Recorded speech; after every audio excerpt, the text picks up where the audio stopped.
చేపల పులుసు అనగానే ప్రాంతాన్ని బట్టి ఒక్కొక్కళ్ళు ఒక్కొక్క విధంగా చేస్తారు. ఏ ప్రాంతం వాళ్ళు చేసినా కూడా టేస్ట్ అనేది అద్భుతంగానే ఉంటుందండి. నేనైతే ఈరోజు మసాలా ఫిష్ కర్రీ చేస్తున్నాను. చాలా బాగుంటుంది. కొత్తగా చూసేవాళ్ళు ఛానల్ని సబ్స్క్రైబ్ చేసుకోవటం మర్చిపోవద్దు. నార్మల్గా జీలకర్ర, ధనియాలు, వెల్లుల్లిపాయలు ఇవి మాత్రమే వేస్తాము. వీటితో పాటుగా ఇంకా కొన్ని ఇంగ్రీడియంట్స్ యాడ్ చేస్తే టేస్ట్ అనేది చాలా బాగుంటుంది. కాస్త డిఫరెంట్గా కూడా మనం ఎప్పుడు తినేలా కాకుండా కాస్త డిఫరెంట్గా చాలా బాగుంటుంది. ట్రై చేయండి తప్పకుండా. నేనైతే ముందు చేపల్ని క్లీన్ చేసి పక్కన పెట్టేసుకున్నాను. ఇప్పుడు చేపల గిన్నెలో ఆయిల్ వేడైన తర్వాత ఉల్లిపాయ 2 చిన్న ఉల్లిపాయలు, అలాగే 9 పచ్చిమిరపకాయలు, కాస్త ఉప్పు పసుపు వేసి దోరగా అంటే గోల్డెన్ బ్రౌన్ వచ్చే వరకు వీటిని మగ్గించుకోవాలండి. ఇవి మగ్గిపోయిన తర్వాత క్లీన్ చేసుకున్న చేప ముక్కల్ని చక్కగా ఈ విధంగా సర్దుకుంటే ఉడికేటప్పుడు మనము ఈ చేపలు అనేవి విరిగిపోకుండా చక్కగా అలాగే ఉంటాయన్నమాట. ఇలా సర్దేసిన తర్వాత దీంట్లోని సరిపడా కారం అనేది నేనైతే 3 టేబుల్ స్పూన్స్ కారం వేస్తున్నాను. చింతపండు రసాన్ని వేస్తాం కాబట్టి కారం ఎక్కువ ఉంటేనే టేస్ట్ ఉంటుంది.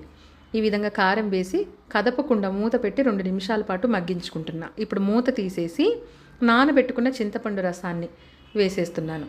మీరు ఎంతైతే పులుపు తినగలరో దాన్ని బట్టి చేపల పులుసులో పులుపు అనేది వాడండి. ఇదిగోండి ఈ విధంగా వేసేసిన తర్వాత మూత పెట్టి ఒక్క ఉడుకొచ్చే వరకు ఉడికిన తర్వాత అలాగే వీటిని కదపడం కూడా గరిటె పెట్టి కదిపితే విరిగిపోతుందండి. ఇదిగోండి గిన్నెని ఈ విధంగా కలుపుకోవాలి. మూత పెట్టేసి ఒక్క పొంగు వచ్చే వరకు ఉడికించుకొని దీంట్లో మసాలా కోసం 2 టేబుల్ స్పూన్ల గసగసాలు, 1 టేబుల్ స్పూన్ జీలకర్ర, 1/2 టేబుల్ స్పూన్ ధనియాలు, 1/2 ఇంచ్ చెక్క, 3 యాలక్కాయలు, 2 లవంగాలు ఇవన్నీ వేసేసి నీట్గా ఫస్ట్ దీన్ని పౌడర్ చేసుకొని దాంట్లోనే 2 టేబుల్ స్పూన్ల అల్లం వెల్లుల్లిపాయ కూడా వేస్తున్నాను నేను. అలాగే నేను ధనియాలు కూడా నా దగ్గర ఆల్రెడీ వేయించి పొడి చేసుకున్న పొడి ఉంది కాబట్టి నేను ఆ పొడే వేస్తున్నాను. ఇదిగోండి ఈ విధంగా చక్కగా పేస్ట్ చేసేసుకొని కొంచెం అల్లం కూడా వేసుకొని పేస్ట్ చేసుకొని ఈ ఉడుకుతున్న కూరలో మసాలా కూడా వేసేయాలి. మసాలాతో పాటు ఉడికితేనే చేపల కూర అనేది చాలా టేస్ట్గా ఉంటుంది.